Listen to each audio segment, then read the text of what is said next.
네, 지금 미국의 금리 인하에 대한 관심이 다 쏠리고 있습니다. 자, 거기다 다음 주부터는 미국에서 어닝 시즌이 시작이 되는데, 자, 이와 관련해서 미국 현지로 연결을 해볼까 합니다. 자, 유튜버 이우사남님 연결합니다. 안녕하십니까? 네, 안녕하십니까. 네, 자, 오늘 아침에 뉴욕 증시 이렇게 급락한 걸 보고 많은 분들이 좀 놀라셨습니다. 자, 미국에서는 간밤에 주간 신규 실업 청구 건수가 발표됐고요. 연준 의원들이 발언들이 좀 줄줄이 이어지고 있습니다. 신중한 발언들이 계속 쏟아지고 있는데요. 그중에 오늘은 올해 금리 인하가 없을 수도 있다라는 발언이 충격을 줬습니다. 어떤 시각에서 볼 수 있을까요? 네, 일단 오늘 나왔던 뉴스는 두 가지 정도가 사실 오늘 영향을 가장 많이 줬다라고 생각이 드는데요. 첫 번째 뉴스는 말씀해 주신 것처럼 오늘 닐 카시카리 총재가 이야기를 하면서 현재 유가가 너무 높다. 그리고 인플레이션도 여전히 높은 수치고 최근에 나오고 있는 노동 지표들도 굉장히 잘 나오고 있는데 굳이 이번에 안에 굳이 금리 인하를 할 필요가 없다라고 지적을 하게 되면서 최소한 이제 금리 인하에 대한 기대감이 소폭 하락하게 되면서 전체적으로 주가가 하락하는 데 영향을 주기도 했고요. 사실 이 발언 이전에 앞서서 비둘기의 가장 대표 주자로 꼽히던 보스틱 총재마저도 원래는 금리 인하를 두 번으로 예상을 하다가 금리 인하를 한 번만 하는 게 좋을 것 같다라고 얘기를 하면서 전체적인 최근 들어서 매파적인 발언들이 좀 늘어나가고 있다는 점이 최근 시장에 조금 악재로 작용을 했던 것 같고요. 이것과는 다르게 별개로 요번에 유가가 오르게 된 이유는 사실 한 세 가지 정도로 볼 수 있는데요. 사실 저 같은 경우는 요번에 일요일부터 좀 말씀을 드렸던 부분들 중에 하나가 뭐냐면 유가가 좀 주목을 해야 된다라고 언급을 드렸는데 그 중에 하나가 이유가 뭐냐면 중국에서 나오는 제조업 지수가 이번에 1년 내 최고치를 기록을 하기도 했고 이번에 미국에서 발표한 ISM 제조업 지수 기준으로 보더라도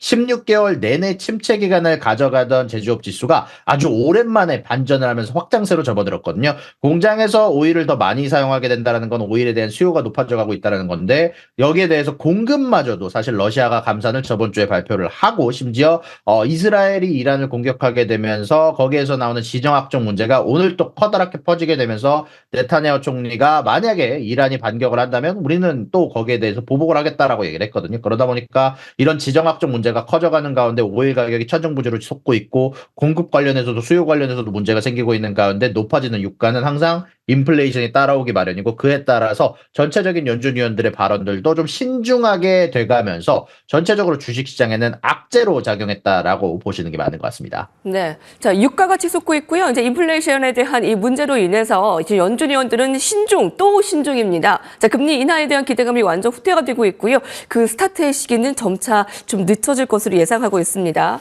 사실 기술주들이 많이 올랐죠. 자, 오늘 반도체 지수의 좀 급락을 어떻게 바라보고 있는가도 궁금한데요. 엔비디아의 급락, 오늘 AMD의 8%의 급락, 많이들 좀 궁금해 하십니다. 현재 미국에서는 뭐 M7은 완전히 지고 있고, 이제 펫4가 뜬다고 합니다. AI의 옥석 가리기 어떻게 볼 수 있겠습니까?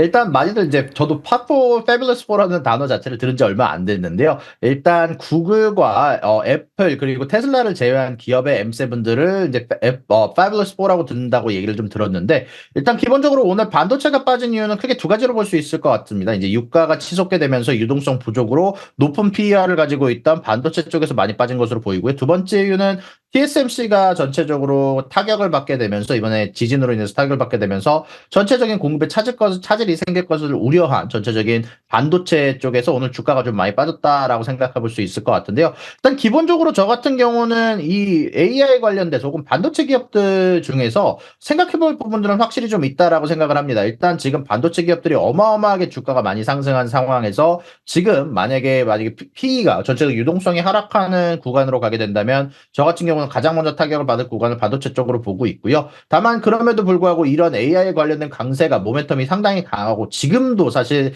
어떻게 보면 유일하게 주식시장에서 지금 뭐 침체가 오지 않았던 이유를 꼽자면은 만약 하나만 꼽자면 AI를 통한 많은 산업 전반의 효율성 향상을 많이 생각을 하시는 분들이 AI에 계속적으로 투자를 하게 되면서 미국 주식이 올라가고 있었기 때문에 만약에 이러한 모멘텀이 쉽게 무너질 거라고 보기는 좀 어려워서 지금 당장은 뭐 어떻게 보면 유가나 아니면은 금리 관련된 문제로 단기적으로 악재로 받고 있지만 일단 지속적으로 이런 모멘텀이 무너지기는 쉽지 않을 것 같고요. 저 같은 경우는 근데 이런 M7이나 펩4 같은 기업들에 직접적으로 투자하기보다는 여기에서 나오고 있는 약간 파생된 효과에 조금 더 주목하고 있는데 사실 이번에 유가가 상승하고 있는 이유도 전체적인 데이터 센터나 생성형 AI를 만들기 위해서 지금 전기 사용량이 아주 급격하게 늘었거든요. 실질적으로 메타 같은 경우는 아예 원자력 발전소를 매입하기도 했었고 마이크로소프트도 원자력 발전소를 매입을 하려고 한다는 소식이 있는 것처럼 전체적인 전반적으로 전력주라든지 아니면 에너지 쪽으로도 저는 개인적으로 좀 많이 눈여겨보고 있고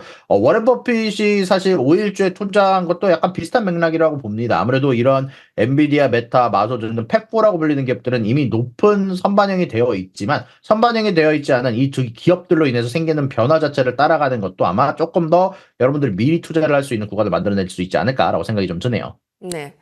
이런 그 분위기가 갑자기 뭐 침체 분위기로 가겠다, 뭐 그런 건 아닌 것 같습니다. 역대 지금 옥석가리기의 분위기가 짚어지고 있는데, 자, 펩4에서 제외된 알파벳, 좀 구글을 여쭤볼까 합니다. 지금 저 밑에 내려가 있는데요. 자, 구글은 이런 부진의 모습에서 좀 떨치기 위해서 유료 서비스, 프리미엄 서비스를 좀 모색하고 있습니다. 검색 엔진의 매출을 좀 끌어올리겠다라는 이제 분위기인데 이 시나리오가 과연 통할까요? 알파벳 어떻게 보십니까? 네, 일단 구글 같은 경우는요, 애초부터 생성형 AI를 만들지 않고 싶었던 이유 자체가 생성형 AI를 만들게 되면 자신들이 운영하고 있는 구글 검색 엔진이 전체적으로 수요가 떨어질 것, 광고 매출이 떨어질 것을 우려해가지고 애초부터 챗GPT보다도 먼저 생성형 AI를 먼저 만들었음에도 불구하고 사실 발표를 하지 않았었는데요. 그게 실질적으로 현실화가 되고 있다 보니까 이런 부분들에 관련해서 구글 쪽에서는 이 검색 엔진을 활용을 해가지고 생성형 AI를 활용을 해서 추가적인 수익을 만드는 데 굉장히 집중을 하는 모습들이 좀 나오고 있는 것 같습니다. 실질적으로 구글은요, 사실 이 유료 검색 서비스 이전에 이미 이 생성형 AI를 지메일이나 아마 아니면은 뭐 여러 가지 챗봇 서비스나 구글 독스에서 제미나이를 사용할 수 있다라고 얘기가 나오고 있는데 이런 부분들 관련해서 검색 엔진에 대해서 무료로 지금 되고 있잖아요. 이제 여기에 대해서 AI를 추가하는 기술도 이미 완성이 됐답니다. 그리고 만약에 이게 유료형 모델이 도입이 되더라도 기존의 검색 엔진은 무료로 제공이 되고 광고 기반의 사업의 모델도 유지가 되는데 다만 생성형 AI를 구글 검색 비즈니스 모델에 도입해서 후에 지금 이미 빙이라는 마이크로소프트 빙이라는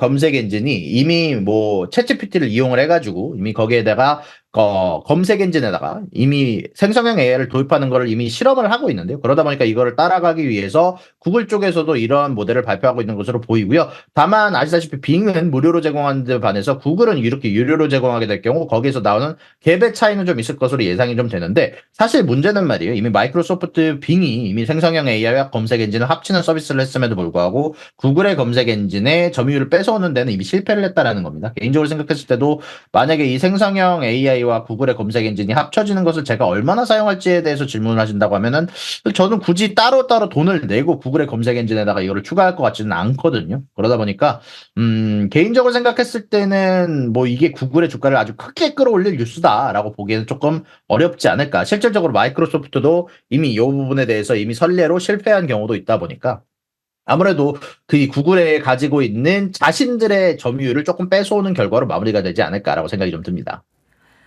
네. 이사장님, 이제 곧 있으면 실적 시즌이 이제 미국에서 시작이 됩니다. 자, 이 부분이 이제 미국 시장에 어떠한 또 트리거가 될지 이제 궁금한데요.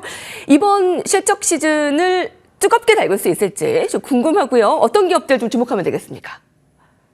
일단 저 같은 경우는 가장 주목하고 있는 기업은 테슬라고요. 이미 어느 정도 인도량이 발표가 되긴 했지만 최근 들어서 전기차 시장도 굉장히 많이 무너지고 있습니다. 사실 최근 들어서 뭐 나왔던 기업들의 뭐 인도량이라든지 아니면 뭐 지금 여러 어닝들을 발표를 보게 되면은 사실 테슬라 빼고는 요즘 다 현금 문제를 겪고 있거든요. 아무래도 중국에서 덤핑 관련된 문제로 인해 가지고 전기차 가격에 대해서 치킨 게임이 진행이 되고 있는데 테슬라마저도 이번에 인도량에 타격이 있었는데 과연 이런 부분들이 과연 전기차 섹터 쪽에서는 전체적으로 어떻게 어닝이 반영될지 좀 개인적으로 주목을 하고 있고요. 실질적으로 이런 섹터에 대한 변화가 전체적으로 전기차 쪽의 침체로 조금 한 1년 정도는 갈 수 있다라는 생각이 좀 들어서 개인적으로 가장 주목하고 있는 섹터고요. 그리고 그 다음으로 말한다면 은행 쪽 섹터를 개인적으로 좀 집중을 하고 있습니다. 은행 같은 경우는 오늘만 하더라도 오늘 상업용 부동산에 대한 공실률이 19.8%라는 어마어마한 기록을 찍었습니다. 이제 역대 최고치를 찍었는데 이런 가운데 안에서 과연 은행들이 가지고 있는 포트폴리오가 괜찮을지 보통 이제 자기 포트폴리오를 이렇게 투명하게 공개를 하지는 않겠지만 어닝에서 혹시 이런 부분들에 대한 힌트를 보게 될 수 있을지 개인적으로 좀 주목하고 있는 포인트가 있습니다. 네. 자, 지금까지 경제 유튜버 미국 현지 직접 연결해서 들었습니다. 유선아님 감사합니다. 감사합니다.